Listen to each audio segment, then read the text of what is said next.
60 రోజుల్లో మీతో ఇంగ్లీష్ అద్భుతంగా మాట్లాడిస్తాం. వెంటనే కాల్ చేసి జాయిన్ అవ్వండి. ఎప్పట్లాగానే మన గెస్ట్ కళ్యాణ్ చక్రవర్తి గారు కూడా ఈరోజు నాతో పాటు స్టూడియోలో ఉన్నారు. నమస్తే కళ్యాణ్ గారు. నమస్తే జయ గారు. నమస్తే కళ్యాణ్ గారు, విజయవాడ నుంచి ఒక మెయిల్ ఉందండి, నేను చూశాను. అమ్మాయి పేరు శాంతిప్రియ. కష్టాలు ఒక మనిషిని ఇలా వెంటాడతాయా అని అంటానికి తను రాసిన ఆ మెయిల్లో ఉన్న విషయం చూస్తుంటేనే అర్థమైపోయిందండి నాకు. అంటే ఏంటి అసలు, ఎక్కడ తనకి ఏది ఒక పరిష్కారం అనేది కనిపించట్లేదు. అసలు దాన్ని నేను ఎలా డిస్క్రైబ్ చేయాలో కూడా నాకు అర్థం కావట్లేదు. సో ఒకసారి మాట్లాడేద్దాం, మీరు పర్మిషన్ ఇస్తే నేను కాల్ చేసేస్తాను. చేయండి మేడం, చేయండి. ఈవిడ ఏజ్ గ్రూపు మేబీ 40-41 అట్లా ఉండొచ్చు. అంత తన మెచ్యూరిటీ కానీ తను మాట్లాడిన పద్ధతిని బట్టి నాకు అట్లా అనిపించింది. కళ్యాణ్ గారు, హలో శాంతిప్రియ గారండి. అవును మేడం, నేను జయానండి, అందమైన జీవితం ప్రోగ్రామ్ నుంచి మాట్లాడుతున్నాను, సుమన్ టీవీ నుండి. స్టూడియోలో డాక్టర్ కళ్యాణ్ చక్రవర్తి గారు కూడా ఉన్నారు, ఒక్కసారి మాట్లాడండి. నమస్కారం డాక్టర్ గారు. నమస్తే అమ్మా శాంతిప్రియ. నమస్తే అమ్మా. మాది విజయవాడ. నాకు మ్యారేజ్ అయి 18 years అయింది సార్. ఓకే, ఫస్ట్ మ్యారేజ్ అయి 18 years అయింది. First marriage. చాలా పెద్ద కుటుంబం, ఉమ్మడి కుటుంబంలోకి ఇచ్చారు నన్ను. భార్య భర్తలు అని అంటే అనురాగం, మమకారం ఇలాంటివి ఉంటాయి, కానీ నా జీవితంలో లేవు సార్. భార్య భర్తలు కలిసి ఉండడానికి ఒక సపరేట్ రూమ్ అనేది లేదు.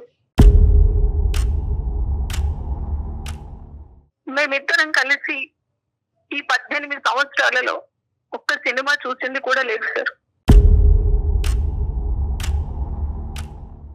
అత్తగారింటి నుంచి సపోర్ట్ లేదు. తల్లి గారింటికి వెళ్ళి బాధ చెప్పుకుందామంటే అక్కడ వాళ్ళు కూడా నాకు శత్రువులు అయిపోయారు.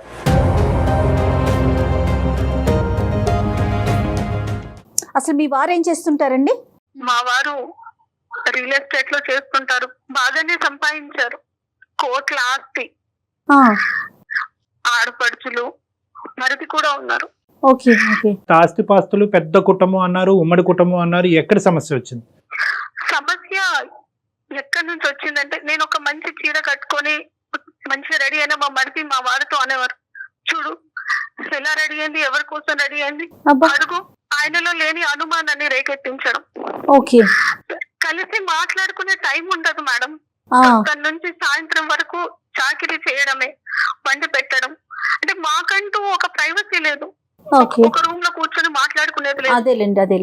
18 సంవత్సరాలలో నాకు 14వ సంవత్సరంలో నేను ప్రెగ్నెంట్ అయ్యాను మేడం.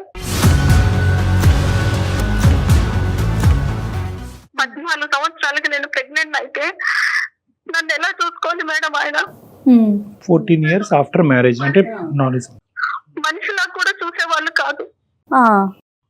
ఆ ప్రెగ్నెన్సీలో నాకు షుగర్ కూడా అటాక్ అయింది. ఓకే. నన్ను తీసుకొని హాస్పిటల్ కి వెళ్లే వాళ్ళు కూడా కాదు. అంత పెద్ద ఉమ్మడి కుటుంబంలో నాకంటూ నా కష్టాన్ని చెప్పుకోవడానికి ఒక్కరంటే ఒక్కరు కూడా ఉండేవాళ్ళు. అంటే శాంతి గారు, అటువైపు నుంచి ఉన్న రీజన్స్ ఏమై ఉండొచ్చు? ఒక అన్నయ్య, ఒక అక్క, తమ్ముడు కూడా ఉన్నాడు. ఓకే. అన్నయ్యకు తన భార్య లోకం, తను ఏం చెబితే అది. ఓకే. నాకు సపోర్ట్ గా మా తమ్ముడు ఒక్కరు నిలబడ్డాడండి. నేను ఇంకో 2 రోజుల్లో బేబీకి డెలివరీ అన్నప్పుడు నాకు పని చేస్తూ ఉమ్మనీరు మొత్తం పోతుంటే ఇలా పొట్టనిలా పట్టుకొట్టాను, హాస్పిటల్కి వెళ్ళాను మేడం.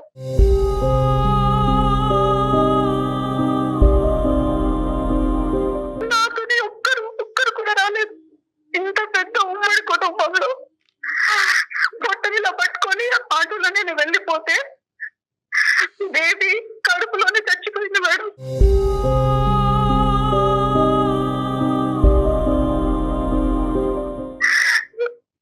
నాతో ఎవరు లేరు, కనీసం మా బిడ్డను కూడా చూసుకోలేదు నేను. ఆ బేబీ చనిపోయి పడితే నేను కోమాలోకి వెళ్ళిపోయాను. స్పృహలోకి వచ్చాక అడిగితే బేబీ కడుపులోనే చనిపోయింది అని అన్నారు. నా బిడ్డని నేను చివరి చూపు కూడా చూసుకొని దురదృష్టవంతురాంది.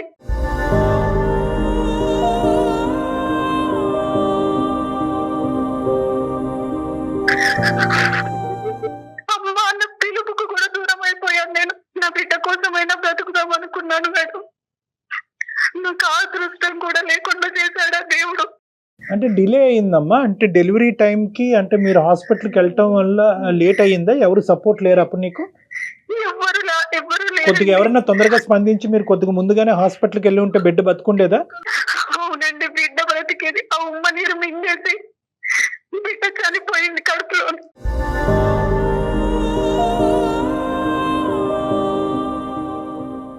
అమ్మ డయాబెటిక్ అన్నారు కదా, అది కంట్రోల్లో ఉందమ్మా ఆ టైం అప్పుడు?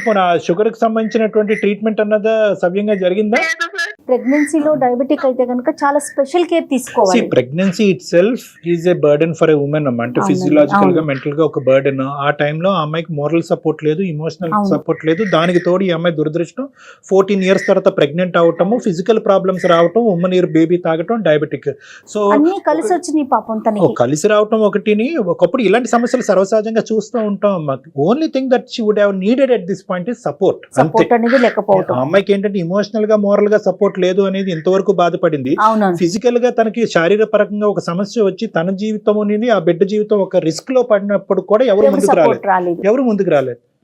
ఇట్లా నాకు అయినాక కూడా మా వారు కనీసం ఎలా ఉంది, ఓ పర్లేదు మళ్ళీ మనకు పిల్లలు పుడతారు అన్న సపోర్ట్ కూడా లేదు మేడం. మోరల్ సపోర్ట్ ఎప్పుడు లేదమ్మా. అంటే నువ్వు ఎవరు లేరు, నువ్వు నా జీవితానికి పట్టిన శనివి, ఇంకా నువ్వు నాకు బిడ్డల్ని కూడా ఇవ్వలేదు అన్నట్టుగా.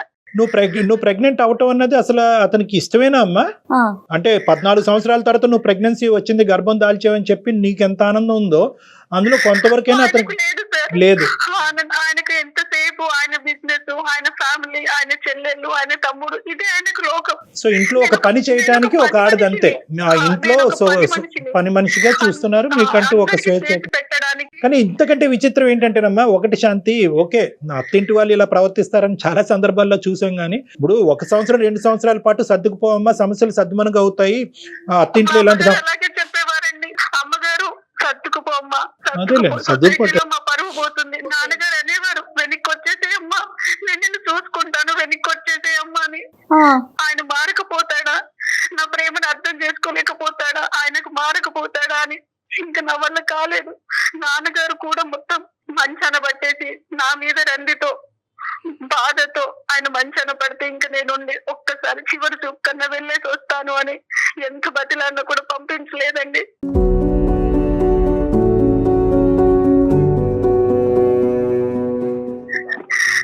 తర్వాత తమ్ముడు తీసుకొచ్చిన తర్వాత నాన్నను చూసిన తర్వాత నాన్నగారు కాలం చేసేశారు.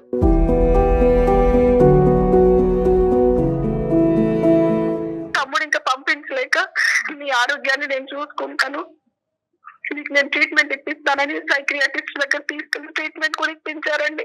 సో నాన్నగారు చనిపోయినప్పటి నుంచి ఇంక ఇంట్లో ఉండిపోయారు మీరు, మీ పుట్టింట్లో? అమ్మగారితో పాటు అమ్మ, నేను, మా తమ్ముడు మమ్మల్ని తీసుకెళ్లి సపరేట్ రూమ్ తీసుకొని అక్కడ ఉంచారండి. ఇక్కడ దేవుడు కూడా చిన్న చూపు చూసాడండి. అయ్యో. మా తమ్ముడి భార్య మమ్మల్ని చూసుకుంటున్నారన్న కక్షతో సమాజంలో నాకు మా తమ్ముడి మీద నిందలేసిందండి ఆ అమ్మాయి.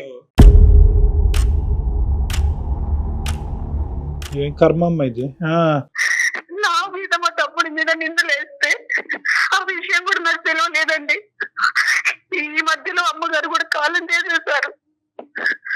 మా ఇంటి ఓనర్ వచ్చి, ఇలా మీ తమ్ముడు రావద్దమ్మా, ఇలా మీకేదో జరుగుతుందంట అంటే నేను ఏమైపోవాలండి?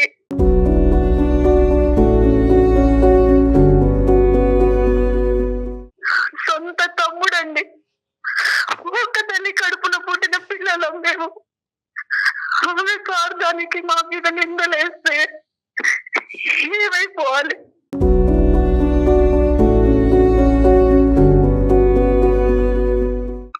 అమ్మ ఉన్న ఇంట్లో నేను 1.5 years ఉన్నాను సార్. డాక్టర్ గారు చెప్పమ్మా, రాత్రి పూట నిద్ర పట్టక మధ్యలో వాష్రూమ్ కి లేవాల్సి వస్తుంది, భయం వేస్తుందని 2 స్లీపింగ్ టాబ్లెట్స్ మింగి పడుకునే పద్ధతి సార్ నేను.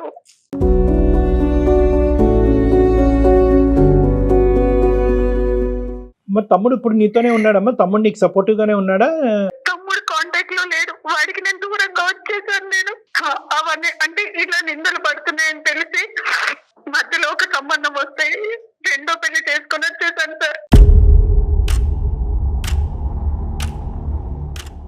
అతను అనవసరంగా నీ వల్ల అతని జీవితం పాడవుతుందని చెప్పి అతని దగ్గర నుంచి కూడా దూరం అనేసి.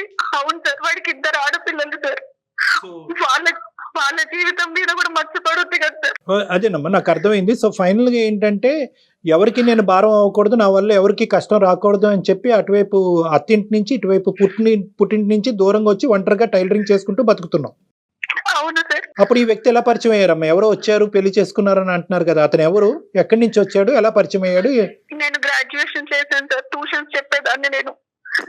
సో ఆ ట్యూషన్ లో ఒక అబ్బాయి వచ్చి, మేడం ఇట్లా ఒకరు ఉన్నారు మేడం, మ్యారేజ్ చేసుకుంటా అంటున్నారు, బాగా వెల్ సెటిల్డ్ అన్నప్పుడు నేను మాట్లాడానండి. ఇది నా జీవితం, నేను మళ్ళీ చేసుకోవాలంటే నాకు చాలా ధైర్యం కావాలి, ఎంత నేను అనుభవించేశాను అని అంటే, లేదు నన్ను చేసుకుంటూ సుఖపడతావు, నీకు మంచి జీవితం ఇస్తానని నమ్మించాడండి. అతని ఫ్యామిలీ బ్యాక్గ్రౌండ్ ఏంటమ్మా? అతనికి పెళ్లి అయిందా? అతని వయసు ఎంత? పెళ్లి అయింది, ఆయనకి 2 పిల్లలు సార్, పెళ్లిడికి వచ్చిన పిల్లలు ఉన్నారు. భార్య ఏమైంది? భార్య చనిపోయింది సార్. చనిపోయింది. కేవలం ఈ స్టూడెంట్ పరిచయం ద్వారా ఏర్పడినటువంటి ఒక పరిచయం. అవును సార్. ఇంకా మీరు ఇంకేమీ వాకప్ చేయలేదు. అతను ఎవరు, నిజం భార్య ఎటువంటి పరిస్థితుల్లో చనిపోయింది, చాలా ఇంపార్టెంట్ ఫ్యాక్టర్. ఏది వాకప్ చేయలేదు సార్. నా తమ్ముడైనా సంతోషంగా ఉండాలి, నా దగ్గరికి ఇంకా రావద్దు, వాడైనా వాడు ఫ్యామిలీతో బాగుండాలని నేను ఈ పెళ్లి చేసుకుని వచ్చేసాను. ఈ పెళ్లి చేసుకోవడం ఎలా అంటే పెనంలో నుంచి కుంపట్లో పడ్డట్టు అయిందండి. అర్థమవుతుంది. ఎదిగిన పిల్లలు, ఈయన పెళ్లి చేసుకున్న 4 నెలలకి నాకు చెప్పేశాడు, నాకు ఇంట్లో పని మనిషి కోసం అని నేను పెళ్లి చేసుకున్నానని.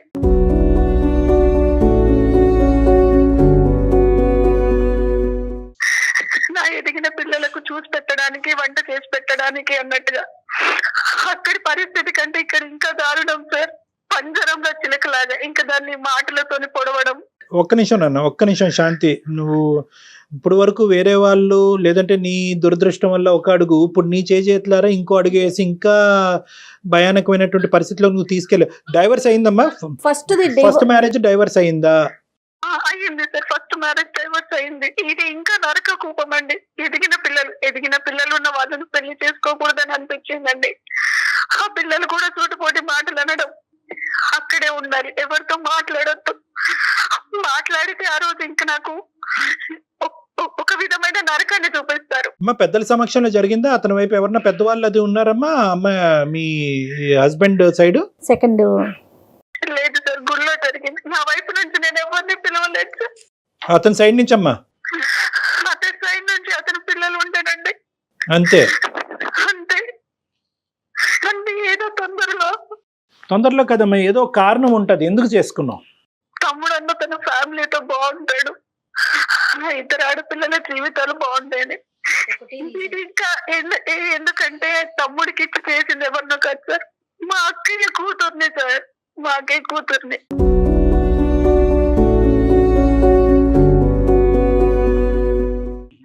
అంటే నేను తనకి పిన్నిని సార్.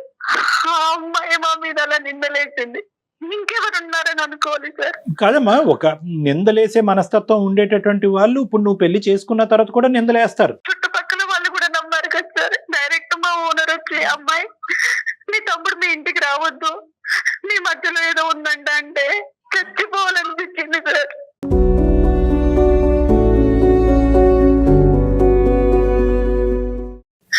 నిజంగా అమ్మ, ఒక నిందేసేటటువంటి పరిస్థితి వచ్చినప్పుడు దానికి మీరు ఎంచుకున్నటువంటి పరిష్కారం మాత్రం తొందరపాటు పరిష్కారం. అది నేను చెప్పాలి అని అనుకుంటున్నాను.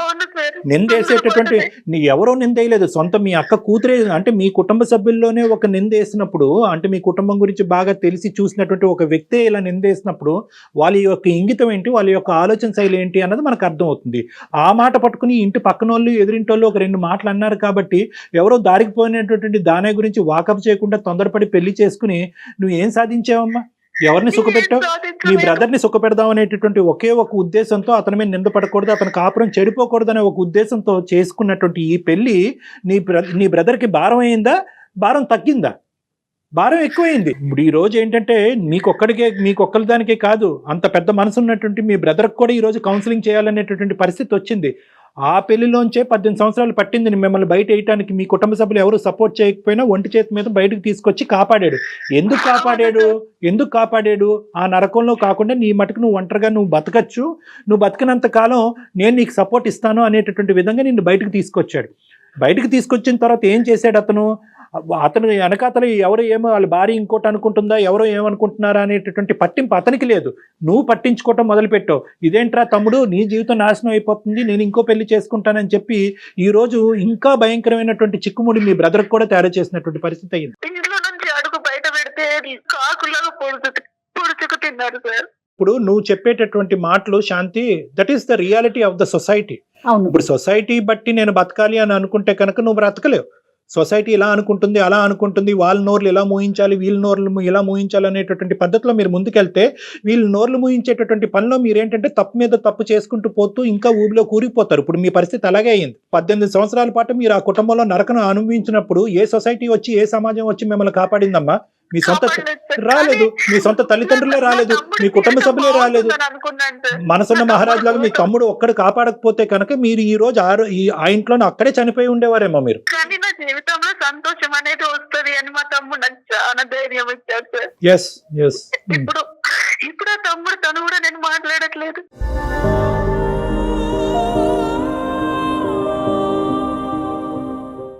వాడు ఎక్కడ ఉన్నాడో కూడా తెలియదు.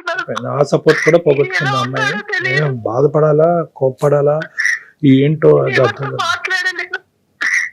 బహుశా మీరు శాంతి గారు ఫస్ట్ ఇష్యూ అయిపోయిన తర్వాత ఎప్పుడైతే మీ బ్రదర్ మీకు సపోర్ట్ చేశారో అప్పుడు మంచి నిర్ణయం, ఒక స్ట్రాంగ్ గా డెసిషన్ తీసుకొని పోని ఆ నిర్ణయాన్ని మీ తమ్ముడితో డిస్కస్ చేసి ముందుకెళ్ళినట్లయితే ఈ రోజు అతని సపోర్ట్ ఉండేదేమోనండి. అవును సార్, అవును మేడం. గతం గత జరిగింది జరిగిపోయింది. తమ్ముడి జీవితాన్ని కాపాడాలని అనుకుని తమ్ముడినే పోగొట్టుకున్నారు మీరు, తమ్ముడినే దూరం చేసుకున్నారు. ఇంతకంటే వాడు కూడా అమ్మాయితో విడాకులు తీసుకున్నాడంట.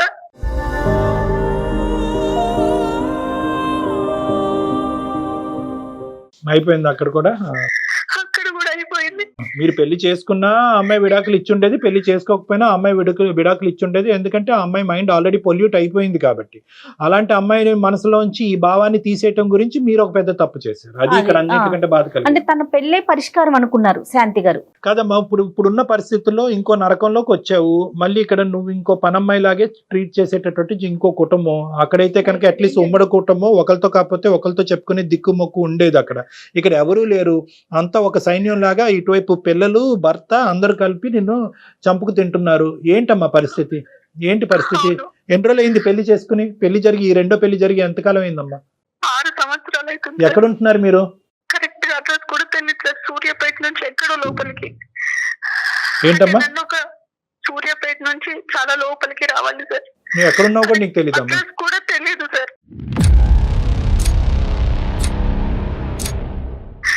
నాకు షుగర్ కదా సార్. ఇంట్లో పని చేస్తూ నాకు బొటన వేలు ఇట్లా పాడైపోయి మొత్తం వేలంతా పాడైపోయినా నన్ను హాస్పిటల్ తీసుకెళ్ళలేదు సార్. నువ్వే ఒక దండగా అంటే నీకు ఇంకా ట్రీట్మెంట్ కూడా అంటాడు ఆయన.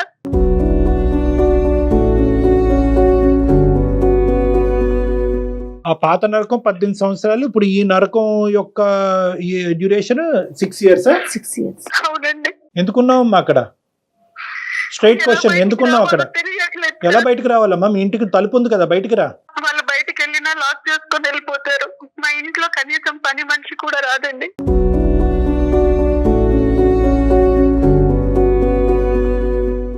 అది కదమ్మా, ఇంటికి వచ్చినా నేను మాట్లాడకూడదు వాళ్ళతో. ఇప్పుడు అర్థమైంది కదా ఇంట్లో ఇంకో స్త్రీ ఎలా చనిపోయింది అన్నది.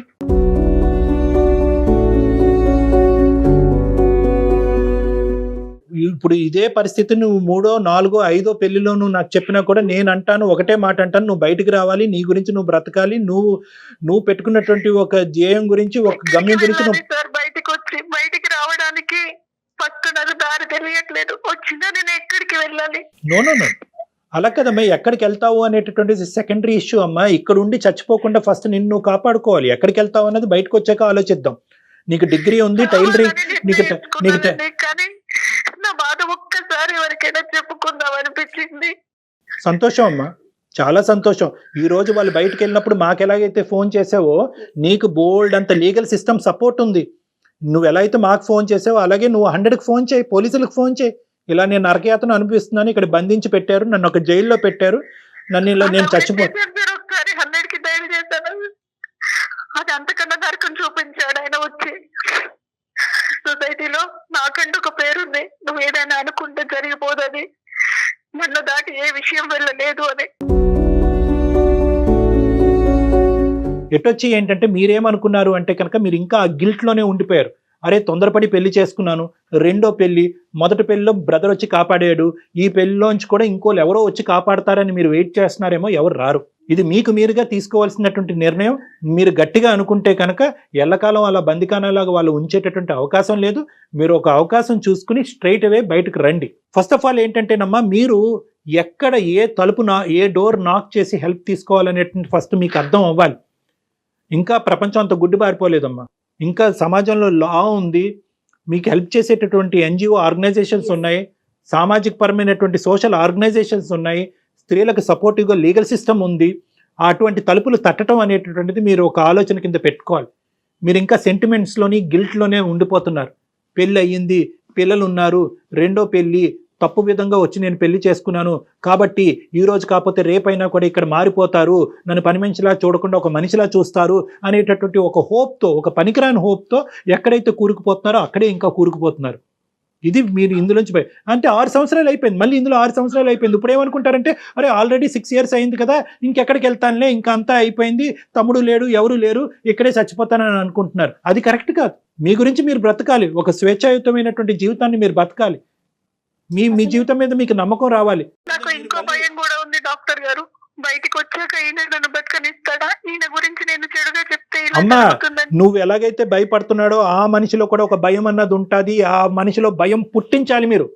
ఆ మనిషిలో భయం పుట్టించాలి. మీరు నొక్కవలసినటువంటి బటన్ నొక్కట్లేదు కాబట్టి అతను ఇలా పబ్బాన్ని గడుపుతున్నాడు. ఒక స్త్రీ ఎలాగైతే కనుక ఇతను బాధ తట్టుకోలేక చచ్చిపోయిందో, నువ్వు కూడా అలా బాధ తట్టుకోలేక ఇలా క్షీణించబడి అలా చచ్చిపోతావు అనేటటువంటి వెయిటింగ్ గేమ్ అతను ఆడుతున్నాడు. అప్పుడు ఇంకో కొత్త పని మనిషి ఆ ఇంట్లోకి వస్తుంది అనేటటువంటి ఆలోచనతో అతను ఉన్నాడు. ఒక స్వార్థపూరితమైనటువంటి మనిషిలో నువ్వు భయపడటం కాదు, నువ్వు అతన్ని భయపెట్టాలి. ఒక పోరాట పట్టణంతో ముందుకెళ్తేనే ఇలాంటి వాళ్ళకి బుద్ధి వస్తుందమ్మా. వదిలేస్తే మళ్ళీ ఇంకొక వ్యక్తి అదే, ఇప్పుడు డాక్టర్ గారు చెప్పినట్లు అదే ప్లేస్ లో ఉంటారు కదా. అతను ఒకటే కాదమ్మా, అతన్ని చూస్తూ ఇదే జీవన విధాన శైలి అని చెప్పి రాంగ్ ఎగ్జాంపుల్ గా తీసుకునేటటువంటి 2 పిల్లలు ఉన్నారు. వాళ్ళు ఎంత భయంకరమైనటువంటి రాక్షసుల కింద మారుతారో, ఎటువంటి కుటుంబాలని వాళ్ళు రేపొద్దున పెద్దయ్యి నాశనం చేస్తారో అనేటటువంటి సమస్య కూడా ఇక్కడ ఉంది. ఇంకొక 100 జీవితాలు నాశనం అవ్వకముందే నువ్వు కథం తొక్కాలమ్మా. ఎంతమ్మా 2 నిమిషాలు ఇప్పుడు ఈ ఫోన్ పెట్టే కానీ 100కి ఫోన్ చేయి, లేదంటే మమ్మల్ని చేయమంటే మేము చేస్తాం. మీ లొకేషన్, వాట్సాప్ లొకేషన్ మాకు షేర్ చేయండి, మీరు ఎక్కడున్నారో మాకు చెప్పండి, మేము పోలీసులకు అక్కడ పంపిస్తాం. మేము నేను ఫస్ట్ నువ్వు అందులోంచి బయటపడు, విడుదలవు. అలాగే డాక్టర్ గారు. దేవుడు ఇచ్చినటువంటి ఈ జీవితాన్ని కాపాడుకో. నీ కాళ్ళ మీద నువ్వు నిలబడి నువ్వు బయటకు వెళ్ళి సమాజం ఏ లెక్కేస్తుంది అనేది తీసి పక్కన పెట్టేసే. తప్పకుండా డాక్టర్ గారు. ఓకే, తప్పకుండా. All the best. Thank you sir.